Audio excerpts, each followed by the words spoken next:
Archaeodeath, walking in the footsteps of past funerals. Hello everybody. Just going to try and do it from a standing position this time. We'll do a standing live. Welcome Archaeodeathlings to my 23,000 follower live. This is an amazing rapid rise. I thought I'd hit 20k soon, but I didn't expect it to happen, and then 21k, 22k, 23k, and now heading for 24k. So I never did a 19k thank you video. I never did a 19k live. I have just surpassed all my expectations, mainly because I started meddling in things Viking again. But before we get on to the content of today's discussion, and you can drop me any questions, I'm going to start off by getting my rum.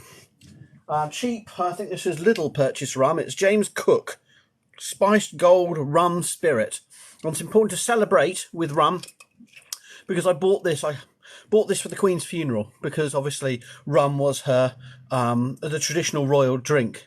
That sounds like something you'd say, that a commentator would say, and people would believe it. I'm here to answer any of your questions or just to babble while drinking rum.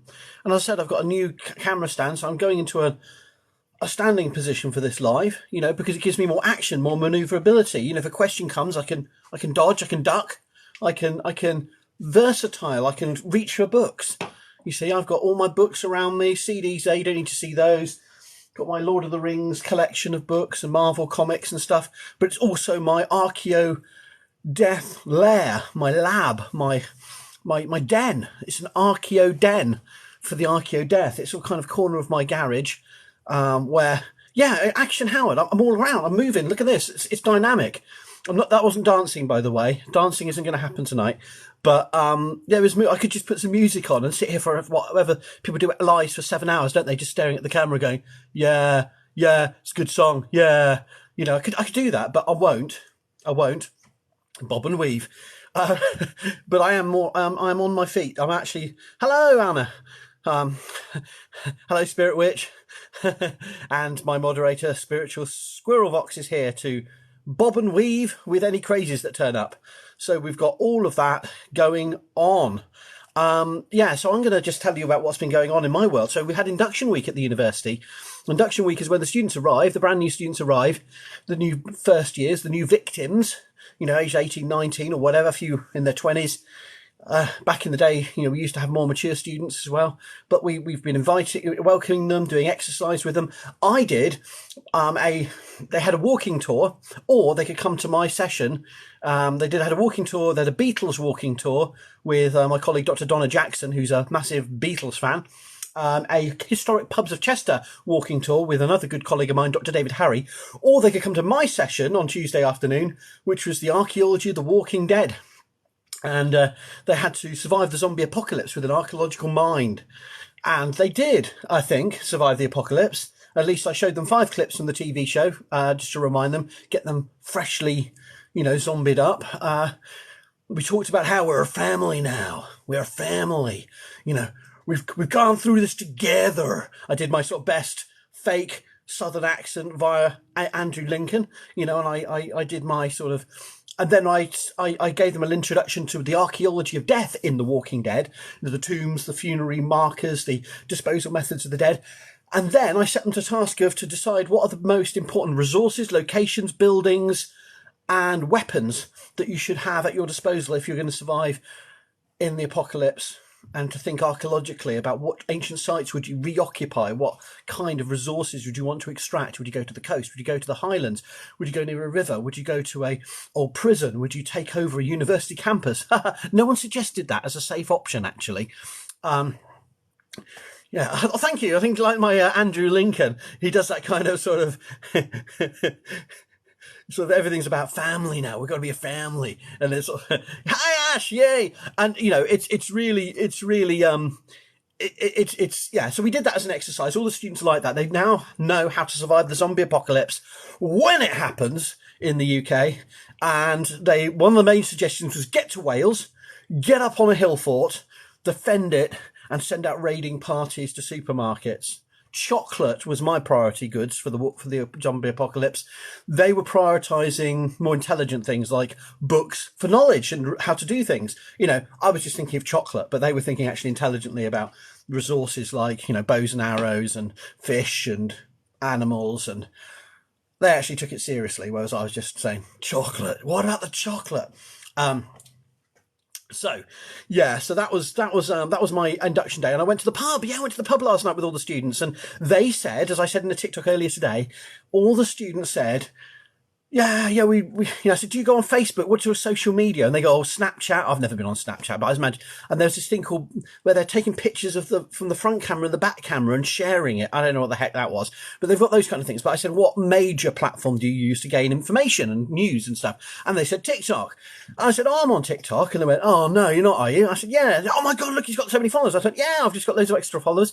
And then, do you know what they said? They said, yeah, we really love, you can learn a lot of archaeology on TikTok. And one of them said, and I quote, I got inspired to do archaeology at university from Archaeology TikTok. And they mentioned Mini Minute Man, who is one of the big archaeology TikTokers, has long hair. And they also said, but they said, all that aside, the best TikToker is Anne Russell. And they said, yeah, I've learned so much how to clean things from Anne. So that was really nice. That was really cool. And so I enjoyed having a chat with them about that.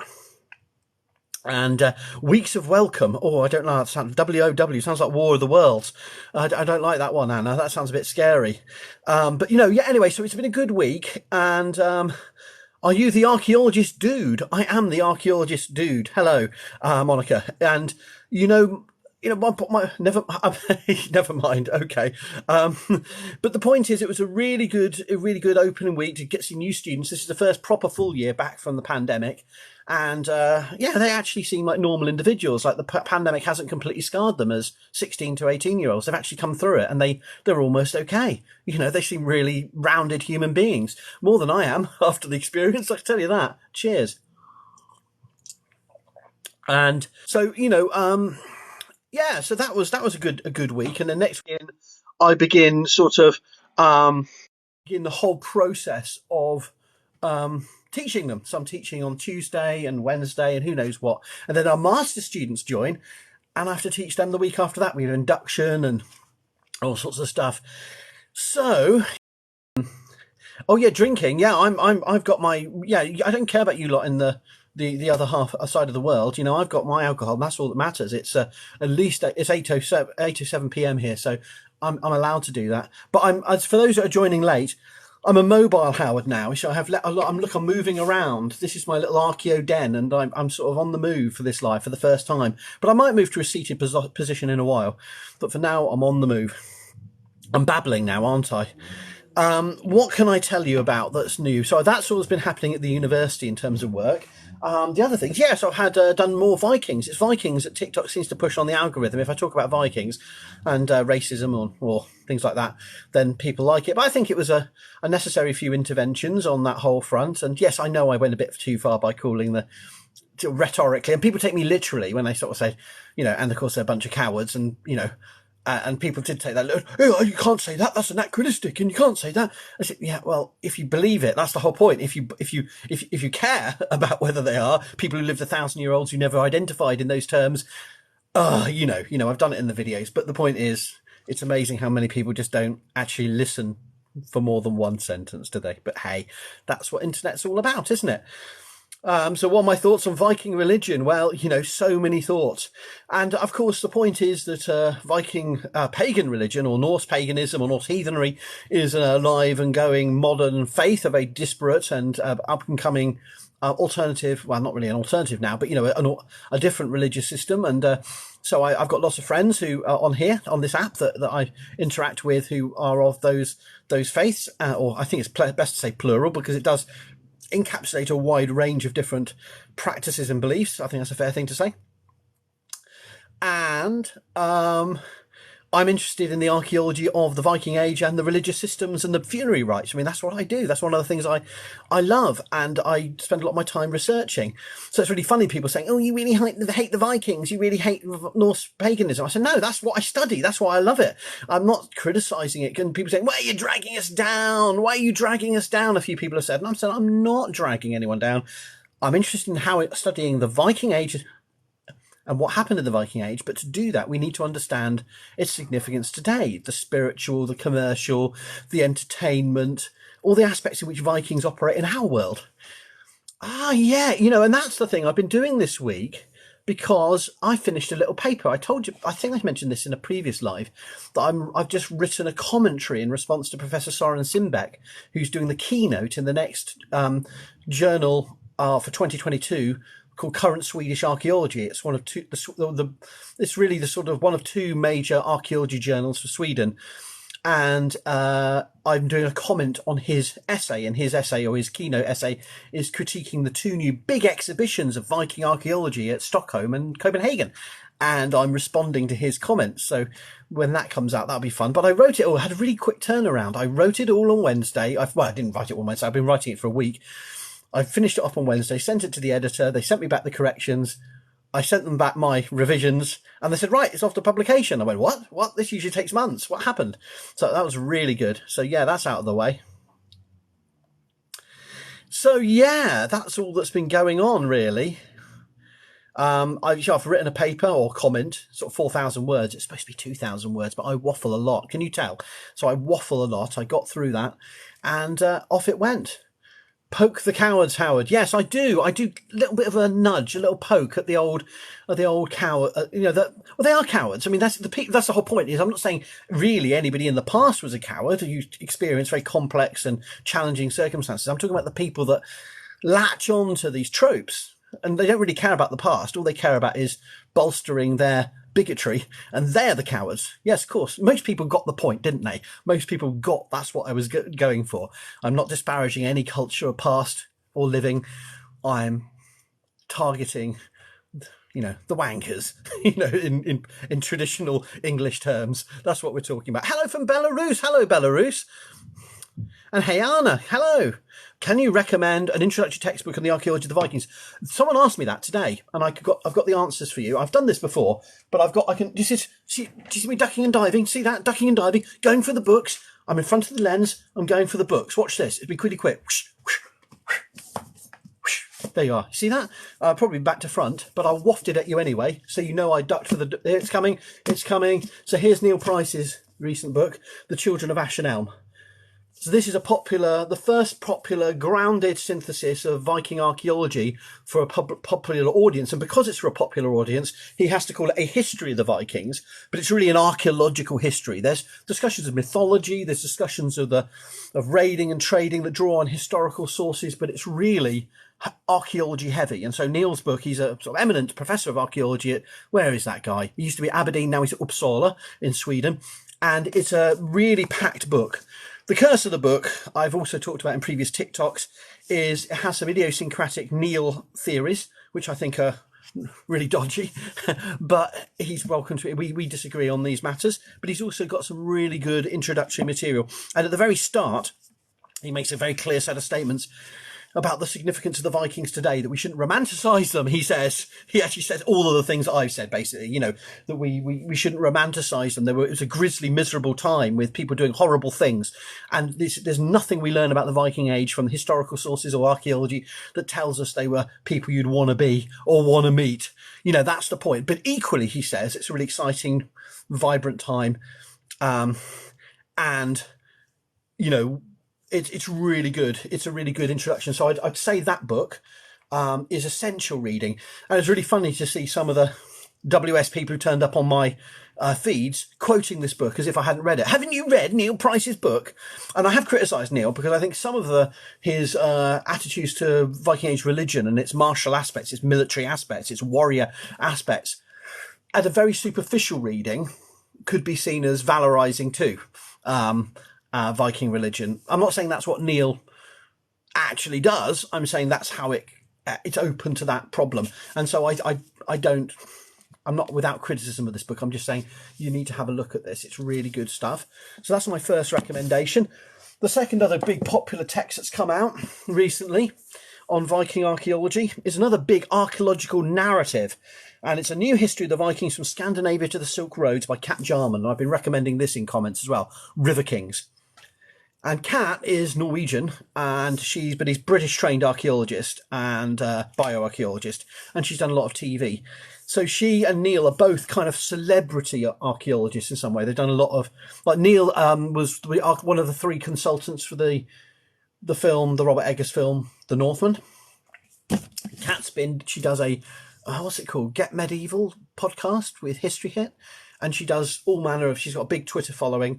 She's a real public archaeologist. So her book, River Kings, I would also wholeheartedly recommend. I've got 2 more for you here. I can go on. Another book that's really great. I haven't read all of these back to back. I've read those 2 back to back. I've dipped into this, is Valkyrie by Johanna Katrins Fredriksdottir, which is the latest really gender history of, well, not just that, but particularly a women's history of the Viking Age. And there's some more popular and less rigorous books out there, but this, from the bits I've looked in it, this is a really useful, fresh, up-to-date synthesis. This is from 2019 or 2018. Let me just check. 2020. Sorry, 2020. So I think these are all 2019, 2020 books. This is 2020. And in runes, I think it says something quite stark, worthy of interrogation in itself. But I think, this is about the women in the Viking Age, and it's a really important, essential read for understanding social history, politics of the Viking Age. She's not an archaeologist in this case. Johanna is a, what do you call it? A literature scholar and historian, but still really, really important book. So I'm going to keep going, I'm going to keep going. Another book that you should be looking at is, this is about the Great Army. It's the 3rd big archaeological narrative that come out in recent years. Dawn Hadley and Julian D. Richards, The Viking Great Army and the Making of England. I've only dipped into bits of this, and it's going to be essential for my teaching of the early Viking Age for the 9th century and the archaeology following the Great Heathen Army as it screwed up at least 3 Anglo-Saxon kingdoms in its passage and almost destroyed the 4th big one. And this is the making of England. It's the fact that this army came over and trashed all the other rivals of Wessex. That's my crude simplification, but this is a really good, it takes you through all the archaeology of sites like Torksey and Repton. So that's the other great archaeological synthesis you need to read. And the other archaeology one, this is from 2014, not that long ago, but it's actually the easiest to get hold of, is Vikings by Steve Ashby and Alison Leonard. It's a little pocket book of pictures, and each page has a different artifact, each page has a different artifact, and they use that to tell a story. There's an introductory section explaining what the Vikings are all about, and telling you about the early, middle, and late Viking Age.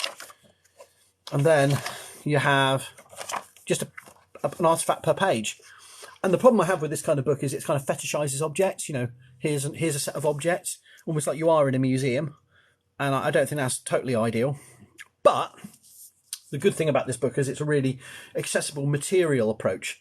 And it has lots of humble objects. It doesn't just have bling. It doesn't have just silver neck rings and Arab coins. It's got like humble objects too, from which we can learn so much about the Viking Age. I'm going to keep going. I haven't even looked at the latest comments. I'm just going to keep going with this because this gives you a good sense. Oh yeah, and the other book. Oh no, I found chocolate to eat instead. I'll have a pause.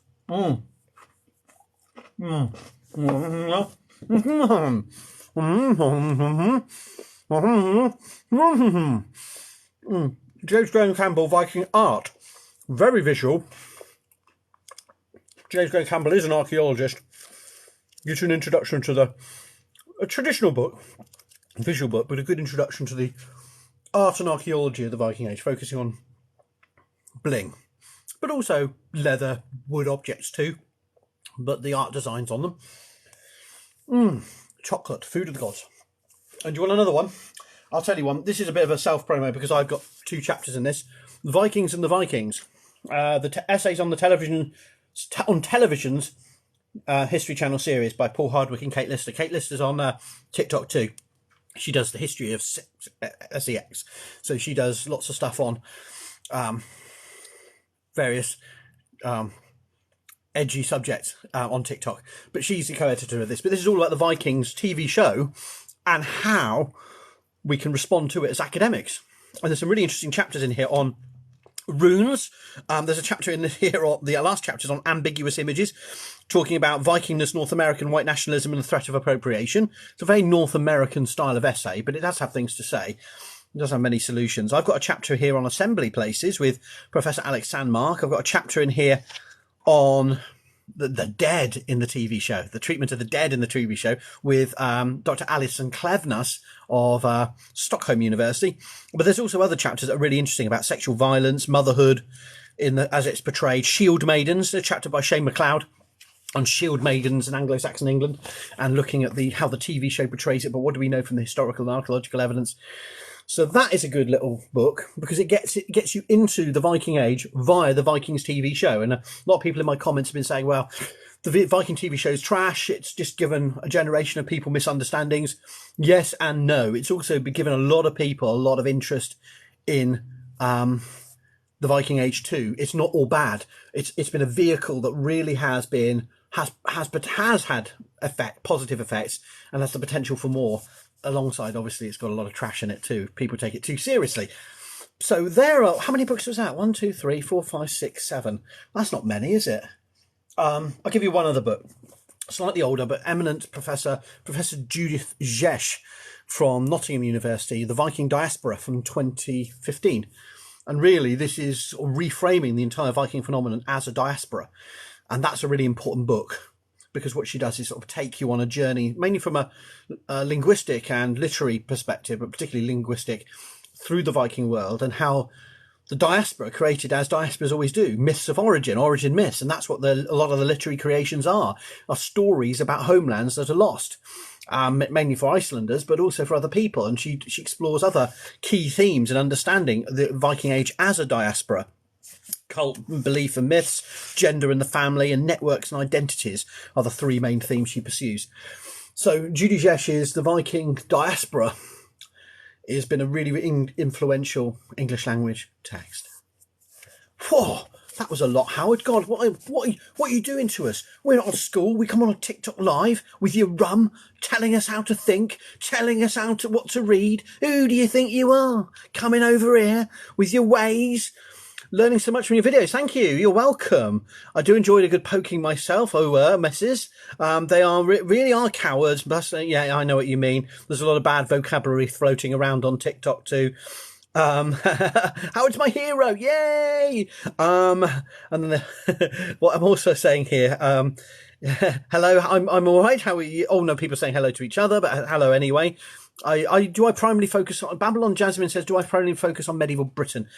Yeah, kind of. I've done fieldwork in Scandinavia over 3 years, and Sweden. But I mainly do Wales and England. I dabble in Scotland and Ireland and the Isle of Man, which sits in the middle of it all. So I do a bit of everything, but mainly England and Wales. Yeah, that's my main focus. And yeah. You need that library. I need that library. I haven't had time to read all the other books I've got here. There's some really good popular books and new ones that I've got. I can't go through them all though. Yes, well, having a PhD to do takes up everything, Chris, 1982 AB, and I can totally understand that sense. I still haven't recovered from mine 20 years ago, so I certainly know that feeling of, oh my God, where's my life going? Don't worry, it'll be over one day. Ismir, is everything we find in this country is Roman or Vikings, not British? Well, no, I mean British as in pre-Roman, if you want to use that term, or they've shed loads of prehistoric archaeology in this country, and shed loads of early medieval stuff. But in my period of specialism, in the early Middle Ages, the west of Britain is very material culture poor, so we don't have a lot of finds. But I know that's what you probably mean. But yeah. Hello, it's just skipped 100 comments, so I managed to miss a load. Hang on. So I'm just navigating through the comments here. All ordered off Amazon. You can't do them all. I should get a commission, shouldn't I? Do you consider the Normans as a Viking people? When did that change? Okay, hello, Lindsay. So I didn't recognise. I know that cat avatar. Hello. Lovely to see you, hear you, have a comment from you.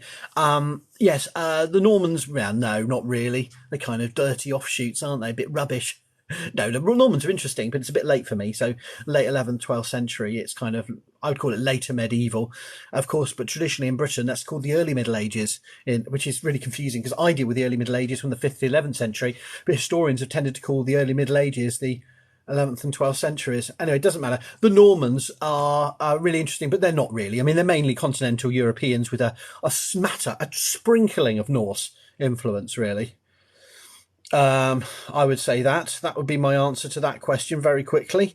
Hi, Dr. C. What's a book you have not read, but really want to? Oh my God, where do we go from? So I've just bought, finally, The Dawn of Everything. I mentioned this in an earlier live. David Graeber and David Wengrow, The Dawn of Everything. I need to read that, but when am I going to find the time? I still haven't read The Inheritance of Rome by Chris Rickham from cover to cover, even though it's about 15 years old. Well, I've got more here. Robin Fleming's from Britain, after Rome. I've read bits of that.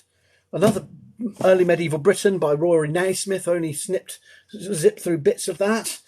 So many books I've only dipped into, really. Here's another one. Max Adams, A Popular History of the First Kingdom.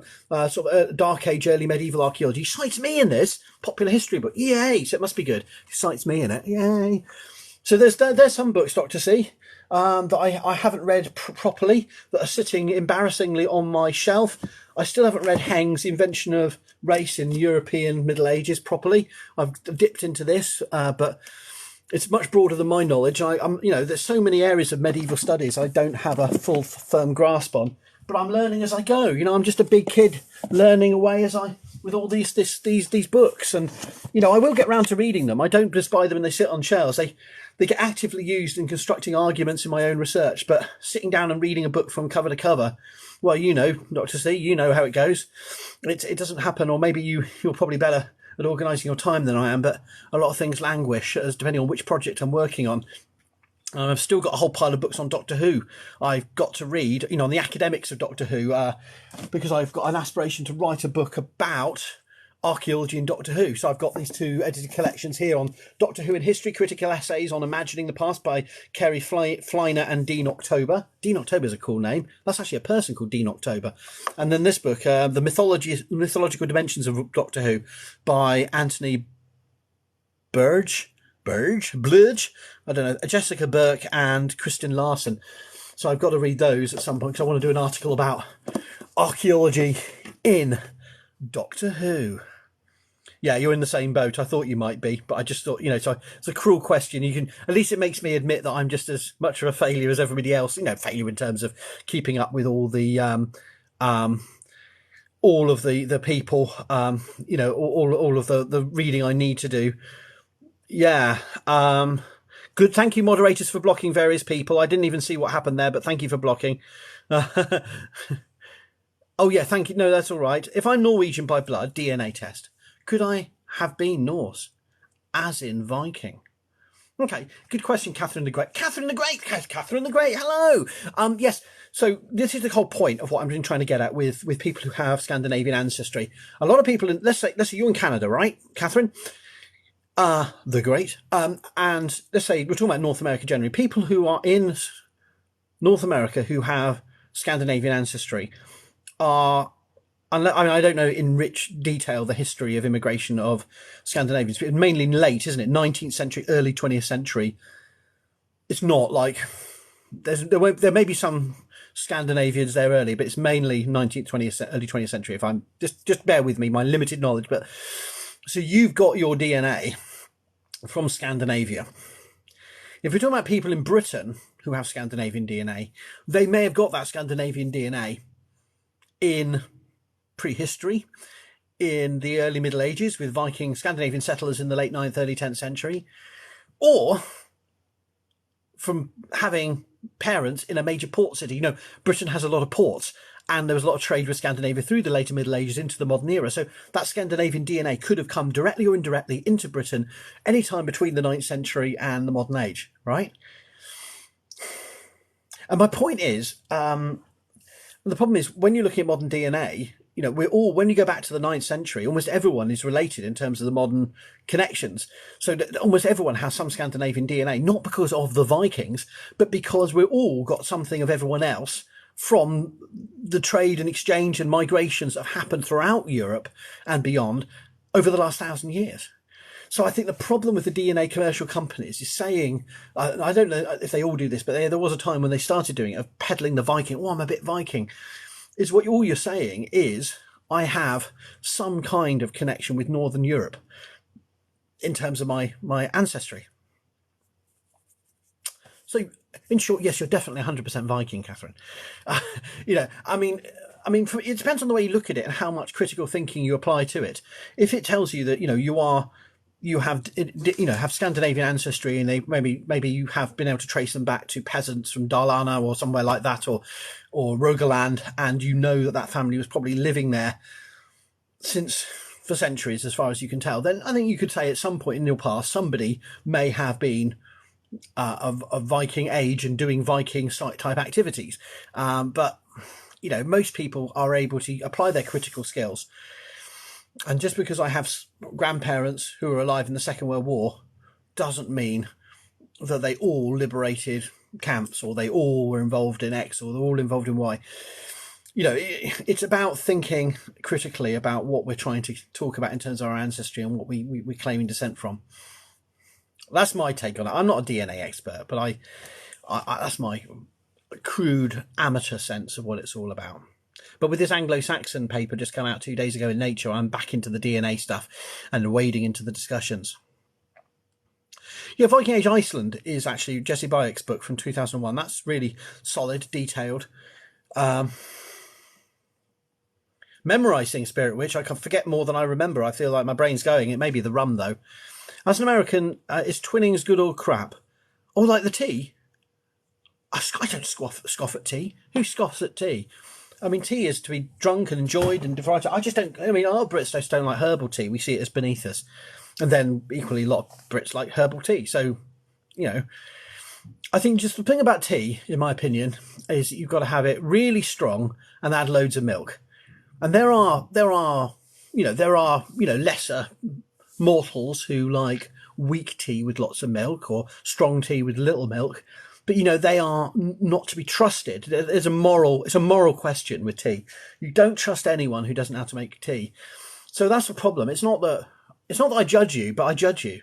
Okay. It's not that it's not like looking down at people, but it is about, just knowing inherent superiority from tea drinking. I mean, yeah, just make sure the water's actually hot and boiling before you actually put the tea in it, and then don't put the milk in until afterwards. Okay. Did the Norse settle in areas of the Byzantine Empire due to being part of the Varangian Guard? Now, I don't know much about that. I think the Varangian Guard, in archaeological terms, are ephemeral. It's a thing we know from the historical sources. We also know that Byzantium was such a cliche term, melting pot of different peoples. They were accessing, in terms of slaves, traders, and specialist roles such as Varangians, having a special military guard for the Byzantine Emperor. We're looking at very small numbers. I mean, it's not a massive number. People love, Viking bros love to make a lot out of the Varangians because it sounds kick-ass, and we know that sort of Harold Hardrada was a Varangian and various other people were Varangians. It's kind of thing like, you can imagine down the pub, oh yeah, I mean, I went to, I was in, I don't know, I'm trying to think of an analogy now. Were you a Varangian? Yeah, I was a Varangian. I mean, how many people are actually a Varangian? But I suppose the point is we don't know much about the contribution of settlement after that. I think it may have been quite limited. I'm happy to learn more about that. That's not really my area. Everyone's got Norwegian DNA, it seems. Yorkshire tea, says Spiritual Squirrel Vox. I think that's probably the most important thing said so far. Yorkshire tea is pretty important. Forget the Twinnings, or Twinings, or whatever you say. Get your Yorkshire tea. How many books a year do you read? Well, from cover to cover, probably zero, mate, in terms of my academic books. In terms of using, hundreds. I'm composing. I mean, I need to get back to writing my own books. For that, I'll be obviously utilising thousands of sources. I mean, last books, I just read two big... I read a whole doctoral thesis for examination purposes. I was the external examiner 2 weeks ago. And do you know, the first time ever, I passed the candidate without any corrections. Am I not merciful? The answer is, Howard, you are very merciful, very wise, and that young person has benefited from your sage mercy and wisdom. And I also just examined a massive new 2-volume monograph for publication, so I had to read every single word as a reviewer to evaluate it. So those are 2 massive books I've read this year in academic terms. In terms of fiction, I don't really get much time to do fiction. I spend too much time pissing around on TikTok.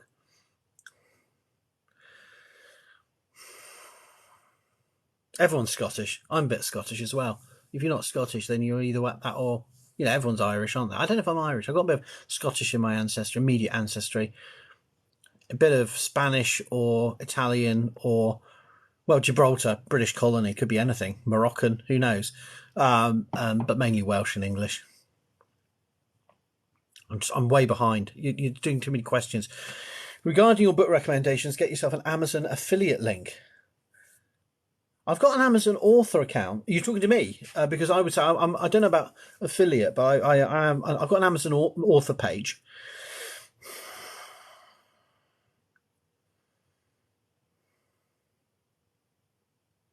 Oh, I finally caught up with Dr. C saying I'm in the same boat. Right, I'm getting there. What's the topic? Arctic Harm Assist. Hello. There is no topic. I've just done book recommendations. And I'm just celebrating all these lovely new people who want to be my friends on TikTok. 35 people are here. Thank you so much. Thank you so much for following me. Thank you so much. Oh, so more people are being blocked. Thank you, Spiritual Squirrel Vox. And more blocking is all healthy and good. I like that. I need to read that book, so you must write it. Yeah, I am going to. I've got a book. I want to do a book on monuments and memory in early medieval Britain. I want to do a book. I've still got at least 1 or possibly it's 2 books on contemporary death. I know. I talked to Dr. C on his podcast, the wonderful Dr. C, and his podcast about the archaeology of the Walking Dead, and I want to do one of maybe mortuary archaeology in film and TV and fiction, but then I want to actually do one about the real world, about modern contemporary deathscapes of crematoria, cemeteries, from the Victorian era forward. So I want it there. So I've got 3 books there. And I've also got to write a book, a co-author book, which is contracted to be about the Pillar of Elizeg, one of my favourite, the ancient monument I helped excavate and understand. I finally caught up with some of your comments. So I'm Doctor Who, sounds fabulous. It is fabulous. Maybe that's a book in itself. Easily could write a whole book about archaeology of Doctor Who. To be honest with you. 2 Doctor Who books. There they are. They're the ones. And I haven't read these properly yet. I've dipped into these. I know they're back to front. Doctor Who in History and Mythological Dimensions of Doctor Who.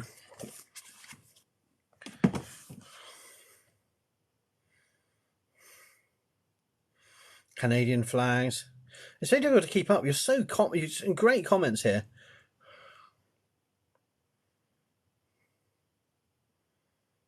Oh, God, you're doing too fast.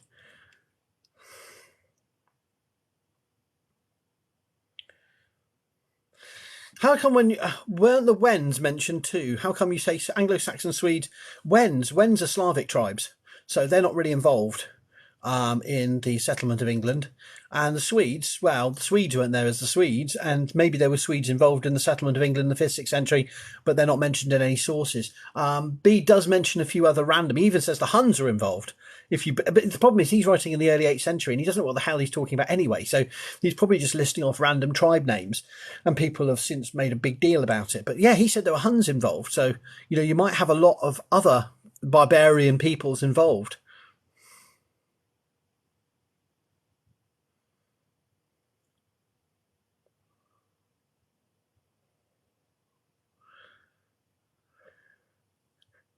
Action Howard thinks I'm 100% Viking.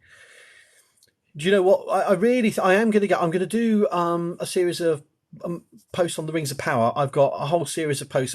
I promised to do the Lord of the Rings. I'm going to do it in backwards order, but actually in terms of production of films, but forwards order in terms of Tolkien's universe. I'm going to do the Rings of Power, which isn't part of Tolkien's universe at all, really. But it's in the Second Age. So I'm going to do the archaeology of the Rings of Power as it comes out, and then I'm going to do posts on the archaeology of the Hobbit movies and book, but mainly movies because it goes so much beyond the book. And then I'm going to do the Lord of the Rings. I think that's the order I'm going to do it in. That's in my mind. So there'll probably be 6 or 7 posts on each. at least. I'm going to do at some point. I'm going to get through. So I will get to that, but I've just been distracted by those goddamn Vikings. God, they're so annoying. They're so smug, aren't they, the Vikings? But I love everyone saying, oh, it's because you're English and they attacked you. That's why I'd have some personal grudge against them. I have heard of academics who do still have a personal grudge against the Vikings, but I assure you, I'm not that way obsessed at all. Oh, doctoral thesis on Iron Age Greece. Yeah, Ian Morris was the last time I read about Iron Age Greece. So I'm up to date by, well, if you ignore the last 30 years, I can read a doctoral thesis. No, I'm not reading your bloody doctoral thesis. You have to write it first. Get on with it. Stop hanging off on TikTok. It is an easy place to piss at my time. And hello, Johnny Prince Charlie. Do you think warriors people are romanticised in a similar way to Vikings? Yeah, I mean, it's the pick and mix, isn't it? Of top, it's like video games, isn't it? You pick the top warriors and you fight it out in whatever universe it is. And I think that's what people do with Vikings. They see them as a generic, the Viking warrior. I mean, frankly, I think, as Judy Jesh says, there's no Viking word for warrior, if I think her view is. And a lot of the words we're using are bollocks. And the whole idea of there's berserkers, which I think Roderick Dale's book shows quite clearly, are nothing more than champions. Just means, badass. And I've used the analogy of Chrysanthemum or Boba Fett. There's a sort of, now that's what you mean. So, a retainer who basically hangs around, and Boba Fett in the Jabba the Hutt days, meaning rather than Book of Boba Fett when he's on his own type days, as bounty hunter, or more as mercenary. That's what people mean by berserkers in the sagas. They're often the bad guys, but actually there's a lot of references to them being just basically the badasses, the king's lackeys, who would basically, in later centuries they'd be knights, I suppose, champions, or in earlier centuries they'd be like the Achilleses and the heroic warriors, and I think that's what they really mean. But everyone romanticizes military. I mean, one of our great curses that we all joke about as creators in history and archaeology is the military history buffs. Because, yeah, there's a place for military history, but oh my God. Really? Is there? Yeah, it's a thing on its own, really. Come and visit. There's plenty of spooky stuff over here, Catherine. Depending on where you're saying you're visiting. I don't know if that's here or anywhere else. Yeah, I will do Archaeology of the Rings of Power, I promise. Eleanor Crosses, well, Spiritual Squirrel Rocks was telling me all about those. They're her thing, really. Having read the Silmarillion, I'm not feeling Rings of Power. I'm not feeling Rings of Power very well.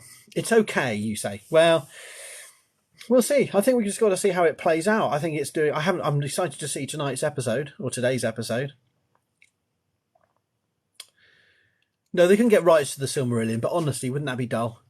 Just like battle after battle of thousands of years, and utterly unreadable and utterly rubbish. That would be. Sorry to say it, but the Silmarillion, skip it. It's like an incessant Tom Bombadil. Keep it out of him.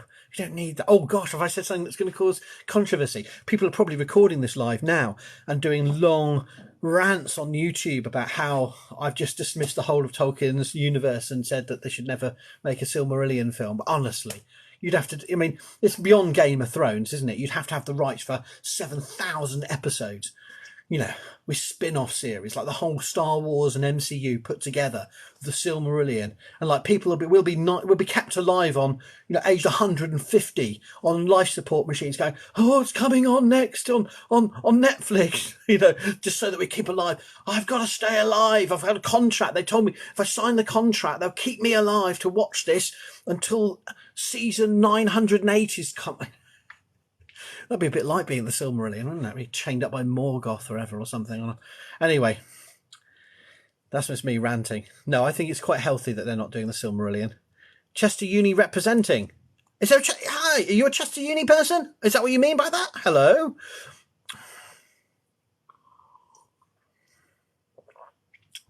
No, I haven't watched House of Dragon yet. But I gave up on the last season of Game of Thrones. I think the last bit I saw of Game of Thrones was a king got killed, so that could have been any point, really. There was dragons. I remember there was lots of deaths. So someone had to kill their own daughter on a cross for some reason. It was all rather weird. I kind of lost interest, but I'm sure people say the last series was naff anyway. So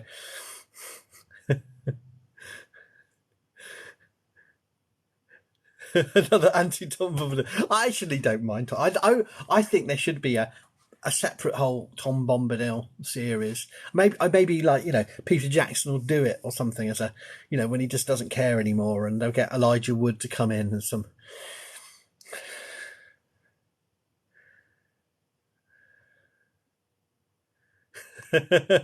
Tom Bombadil.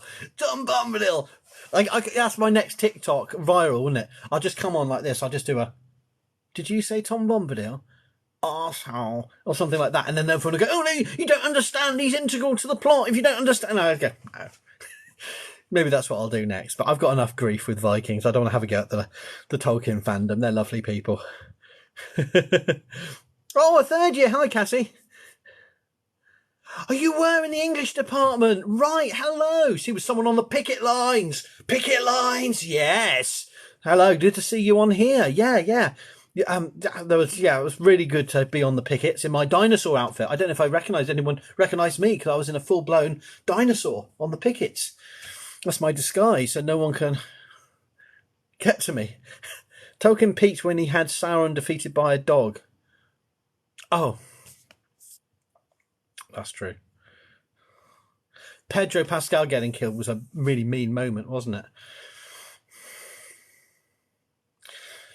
Well, that is a long babble. Has anyone got any actual academic questions for me?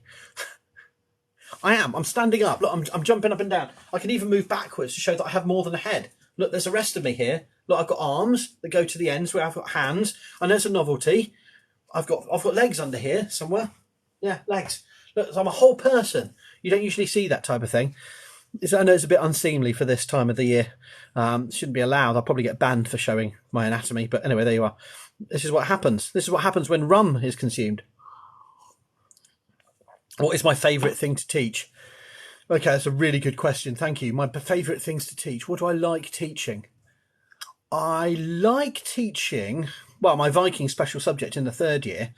My contemporary archaeology module I like teaching, the archaeology of the 20th century, because, okay, that's one thing. I do field trips for my contemporary archaeology, which is basically going around housing estates and looking at people's bins and looking at dog mess and where it's been deposited in public parks. And the students are riveted by this. It's really interesting.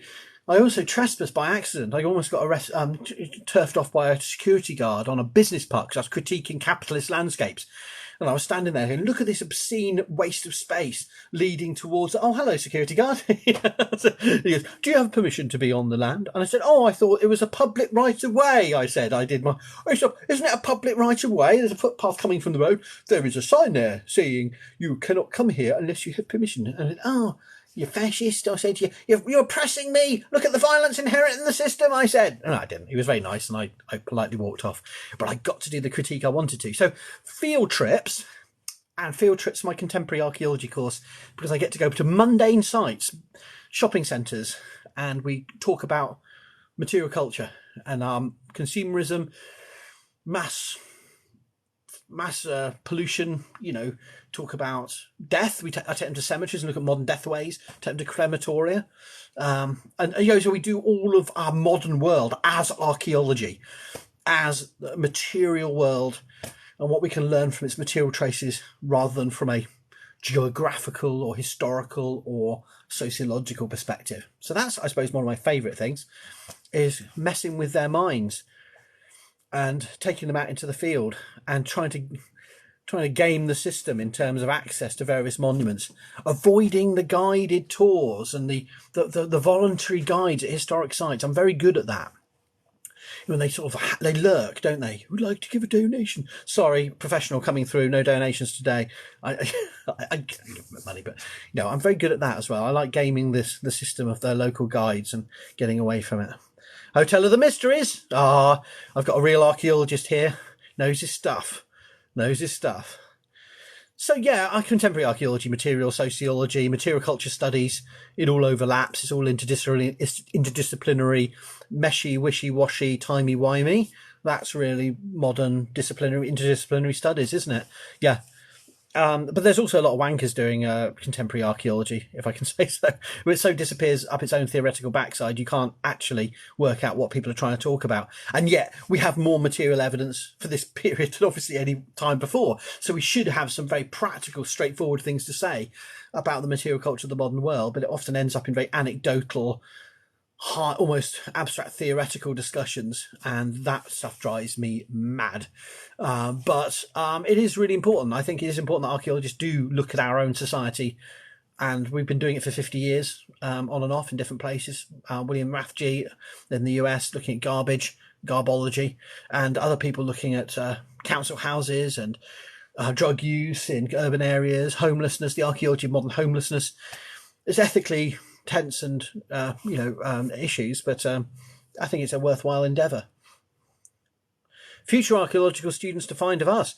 Well, I do future archaeology a bit as well. The archaeology of planned futures or past futures. So it's really interesting to see planning things. So we talk a lot about that in the contemporary archaeology because we're in the contemporary world. A lot of the things we're looking at are failed plans, things that were designed to be one way and were never used that way. Whether be it we have the classic things that urban geographers talk about, like paths at that angle, and everyone just walks on across the grass on a massive curve, or parking spaces for two different shops, and everyone to stop you parking in one and walking to the other. There's a massive sort of gates and fences, but people have found ways around it and subverted that system. So we talk about a lot of that type of thing, sort of failed spaces and planned spaces for the future. So when I look at cemeteries, we talk about the archaeology. You can see the evolution of cemetery architecture from, say, the 19th century, different types of tombs, right the way up to the present day. But also you're looking at space that's empty. You're looking at the future cemetery. So you're looking at the space that's been bought, planned out for future use. So that's really interesting. So future students may look back at us, but we actually are already looking at the future, or at least plans for the future, that failed or are still ongoing. So that messes with your mind. The archaeology of the future through the plans and constructions for that future that are being installed, yet to be used, yet to be activated, yet to be utilised. Future archaeology. It's interesting stuff, isn't it?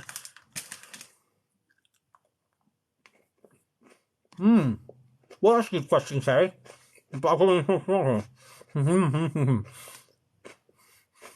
What books do you recommend on comparing current materialism to cultures of the past?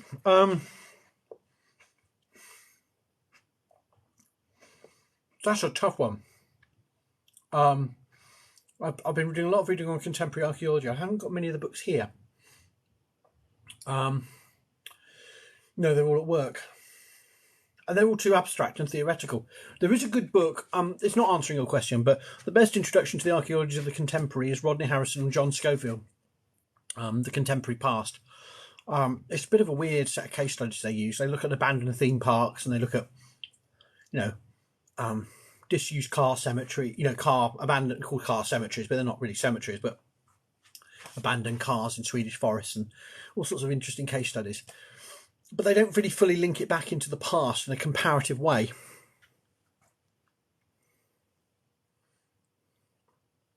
So no, I don't have an answer for that one. It's too clever a question for me. It's all anthro either way. You're absolutely right, Arctic Harmsicist. Timey-wimey. I'm not going to get back into Lord of the Rings, but I note the Glorfindel comments.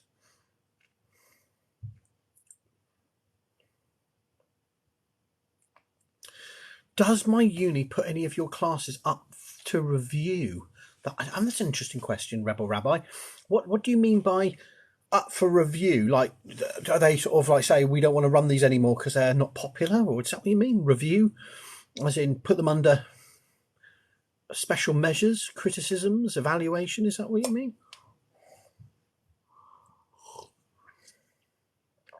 Oh, right, a Harvard course as part of a uni project. No, I don't think they're doing that. No, I haven't got. Would like to. I wish there was that option.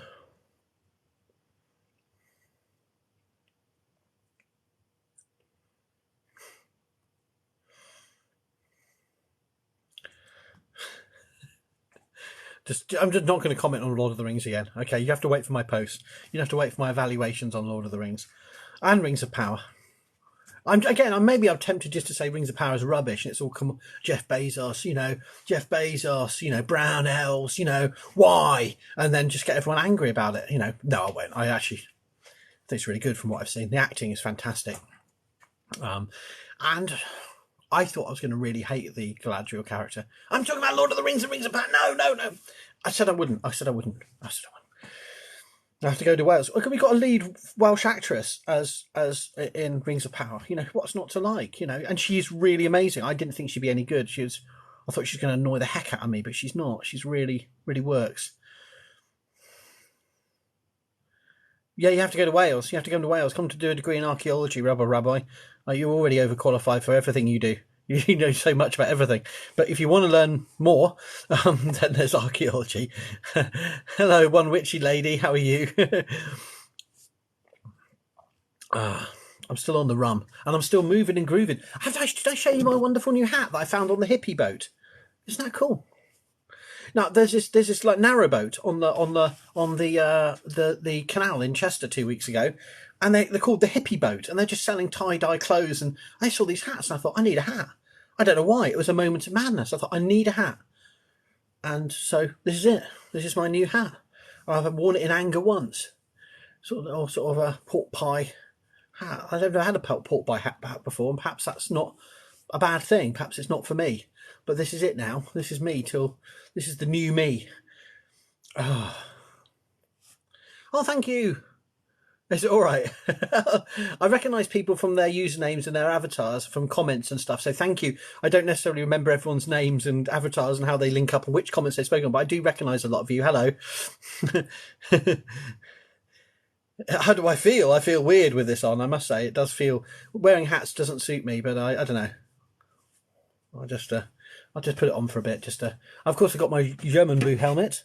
So let's put that on. This is my other one. So this is my plastic, except for my ears don't fit. It's a kid's helmet, really. But there you are. It just squashes my big nose. I think Vikings must have had very small noses if they had helmets this size. Oh, no, I can't wear that. It makes me want to sneeze and itch my nose. But anyway. So I've got all the props here. I was going to do more TikToks with silly hats on because I thought people want silly hats, but apparently people just want actual clever content, rather than sort of gimmicks. You're all too clever for that type of stuff. I need to find horns. Yeah, yeah, no horns. I don't do horns. I used to have a horned helmet I used to wear in my Vikings class because I thought it'd be amusing, and no one laughed, but I found it amusing. But a lot of the humour's for myself. No one laughs. I don't laugh, but I laugh inside. I go, that was funny, Howard. If they got the joke, they would have enjoyed the joke, but they didn't get the joke. But you made the joke, so well done to you. And I give myself a metaphorical pat on the back for being funny and clever, and then we all move on. That's most of my teaching, really. Laughing to myself about things that only I understand. Honestly, very much this is closer to any of my teaching experiences that my students face and deal with really on a regular basis. This is very much what it's all about. It's just talking randomly about crap and hoping that they take notes. And occasionally I do slip in the occasional controversial thing into teaching to see if the students are awake. So I will say things like, So moving on from the 5th century, we then move into the Beatles era, or as some scholars call it, the Rolling Stones era. And I just to see if they're still taking notes or paying attention. Occasionally I've caught them out and they just sit and they go, I'll just go, none of you 28 have heard what I said, have you? Oh, and then they look, oh no, he's got us.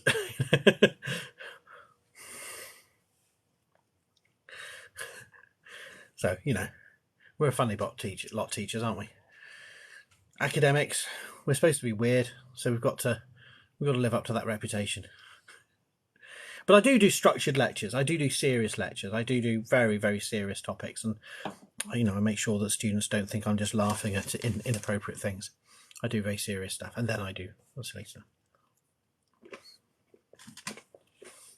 Being called irresponsible recently for mocking people who is something that does hurt me because, of course, with my students, you have to interact with a bit of joker. But also I don't mock people if they haven't had a chance to learn. I mock people after I've had a chance to learn and they've shown themselves either incapable or unwilling to engage. And then, I say, well, come on, We did this literally 10 seconds ago. It's like that episode of Father Ted where, what is the capital city of England? Is it, I'll give you a clue. You live there, and they still don't get it.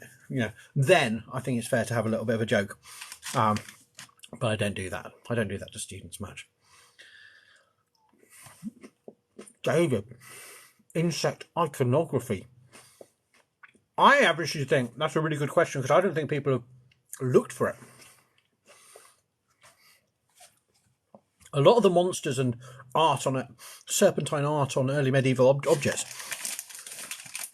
could be actually explained a lot better if we understood that they're deliberately trying to pick insect elements and sea creature elements. Do you want a good example of that? I've got it right here. This is the actual thing. This is one of the heaviest books known to man. Give me a second. I've got it on it. Oh. This is Sutton Hoo Ship Burial Volume 2 by Rupert Bruce Mintford. I need Tiger Balm here. I need Tiger Balm more. Tank Tolman. But this book, I now physically got a copy of it. London Borough of Barnet. Reference libraries. Ex Libris. Anyway, this has the objects from the Man 1 Sutton Hoo Ship Burial in it. And I will show you a picture of one of the most insectoid, well, I think obviously insectoid, but no one else sees it as insectoid, objects from early medieval art. If I can find the frickin' thing. Shield. It's on the shield. I'm going to find it. And everyone says, I remember seeing Yanina Ramirez, she's a TV early medieval, saying on the shield from Sutton Hoo Man 1 you have an amazing representation of Odin's ravens. And I remember swearing at the TV, and I've never watched her on TV ever again because that was such a dumbass thing to say, and I've never forgiven her. I'm very unforgiving at times. But of course what I'm talking about is the bird of prey, which I will find you on the shield as a shield applique. Here we are. This is, I don't want to damage the fly leaf. 1 second. Doing this live is not as easy as it looks. It's a big book. This is page 54 of volume 2 of the Sutton Hoo Ship Burial. Found in 1939, conserved over 40 years, and finally published in 1978, volume 2. What's that? 30, well, almost 40 years since excavation. This is taken. Normally, the normal traditional interpretation of this thing, this monstrous mother, is this is an eagle or sea eagle. But look at its bill. Oh, it's a sea eagle. Sea eagle, my arse. Oh, it's Odin's raven. Yeah, no, you know, Ramirez, you're sacked. This is not. Look at that. It's a monster, and the monster is made up of composites. And it's, look at its bill. It's like a proboscis of a butterfly or something, isn't it? Now, whether that's by intention or accident, I think a lot of these creatures are composite. You know, they're not one thing. So there's two creatures on the Sutton Hoo shield, appliques. One is that beast. There's lots I could talk about that. What's the other one? Come on, this is a question and answer. You got to do, come on, this is class. Come on. What's the other creature in the shield applique on the Sutton Hoo Man 1 shield? Come on, what's the other creature? I'm waiting. Come on, come on. Come on. What's the other creature? Yeah, Chimera monsters, yeah. Dragon is the right answer. I don't know how to say your name. Is it James Resas? James, wow, you're clever. You're clever. You know your stuff. You know your shield appliques. I don't want to misgender you. I don't know if that. What I can't see from the kind. Young lady, is that you? Yeah, let's find it. Oh, so you have to give me a second. It's a really big book, and it's really difficult to actually the pages to turn. But I'll find you the dragon. This is the most famous early medieval dragon. If I can find the blooming thing.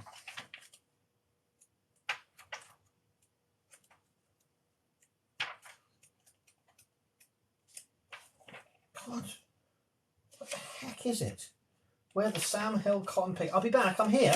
I'm here. Okay.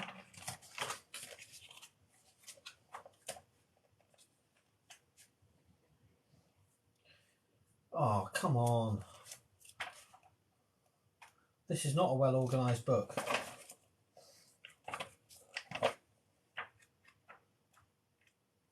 I must be going past it. Where's the drag? There's the...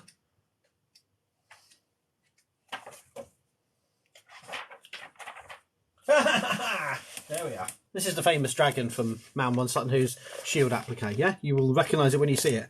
Look at that mother. Look at that mouth. Hi! It's going, look at those teeth. And you can see it's got multiple pairs of wings. In fact, it's got 8 wings. So it's a arachnoid dragon. I just literally made that up. But, you know, you can see it's got two pairs of wings here. Wing, wing, wing, wing, wing, wing. And then are they tail feathers or further wings? So 3 pairs of wings or 4 pairs of wings. Wing, wing, wing, wing, wing, wing, wing, wing. Okay. Sorry about the unpronounceable name, but hello. Anyway, so you got, and look at those jaws. I mean, so that is a dragon like nothing else. And what I'm really frustrated about, the entirety of the 20th century and the entirety of artists, filmmakers, the creative industries, the greatest grudge I have against the entire creative industries, of all the fricking chances we've had to show dragons in Game of Thrones, in Middle Earth, in fantasy, nobody, to my knowledge, has tried to reproduce something like that. The actual original dragon. Original as in the sense of a dragon that's definitely a dragon or a serpent, a worm, but from a late 6th, early 7th century object. Or we have a shitty late medieval, you know, things. And that really knocks me off. That really grinds my gears that I don't have that. No one's done that for me. So, you know, when I see these people saying, oh, you know, Norse symbols are a bit dodgy. Oh, you can't attack us, don't disparage us. We've got nothing else to go with. We can't use our Mjolnir, we won't be able to be religious. You know, how can we do it? There's so many early medieval objects just begging to be mobilized, redeployed, appropriated, if you like, into new creative uses in the arts, in faith. That dragon alone, I mean, if you were going to sort of imagine what is the most terrifying creature you wouldn't want to face in real life, it wouldn't be some poxy great Smaug thing, you know, talking with the voice of Benedict Cumberbatch. It would be that little shite. It probably wasn't much bigger than this, you know, a room, but, you know, certainly would have, you know, 6 or 8 wings and would slither under rocks and would fly in the air. Freaky hell. I mean, but also thinking about creative choices of stories, there's so much potential. There's so much potential in the art, you know, and taking those ideas forward. But we're so trapped by our design. It's like people, you know, the sociologists and of technology talk about how there are so many other ways to make an aeroplane that would work, but aesthetically no one would fly them because they wouldn't look like they could fly. And it's the same thing with a lot of the art we have from the early Middle Ages. Of course, none of it was real. It was for the mind. It was for thinking. It was for stories. And it wasn't supposed to look like something you'd seen. It was supposed to be a monster. It wasn't a representation of the real world. We could, if we had the balls, we could tap that. If we had the guts, we could tap that in so many new creative ways for stories. Water dragons, yes, exactly, yes, absolutely. Yes, but every symbol is taken by the spicy right. That's the problem, isn't it? They'll take everything and they'll take anything. And we either wring our hands about it or we do something about it. And just shouting off at them isn't going to necessarily do anything. But by keeping the stories vibrant and engaging and inclusive, we can at least try. But, you know, but at least I'm trying to say that there's other stuff there. That, you know, there's other options, you know? Pike are scary. Squid. Lots of movement and, you know, and I'd like to see some, you know, when they do the next Beowulf movie. The best thing about the Beowulf movie, I hated Neil Gaiman's Beowulf movie. I hate the comic it's useless. I hate Neil Gaiman for that. I'm not saying I judge everything he's done, but that was absolute effluent. But the one thing I liked about it was the representation of Grendel, which was clearly inspired by a bog body, wasn't it? So he, I've got it here, I think, somewhere.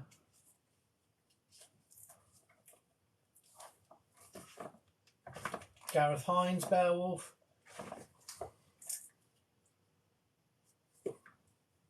No, I can't find it now. But anyway, in the movie version, it was really cool and really bog body like. But there's so many ways that archaeology can merge into these different creative films, creative genres. So I'm just really bitter about the fact that we haven't had a monster in a film with a proboscis of a butterfly and talons and shit. You know, it makes Hellboy look, you know, lame, doesn't it? And then a dragon looking something like that. Anyway, I don't know where that came from or where it was going, but you've heard it now. Nice to see you. Well, I'm going to push off because I think you're all probably fed up of me babbling. But I can only repeat, thank you very much for the follows. I shall keep making videos. I shall keep annoying people with a bit of goading, but not every video. You know, I do straight videos, do honest videos. Here's a site, here's a monument, here's an idea, here's something I'm doing. And then I'll do one that will annoy people and you'll see how it affects. But thank you for your support. And for now, I've got to go back and get on with rum. And the first ever standing Howard TikTok live has happened. History has been made. So thank you for your comments and see you all soon. Take care. Activity Howard.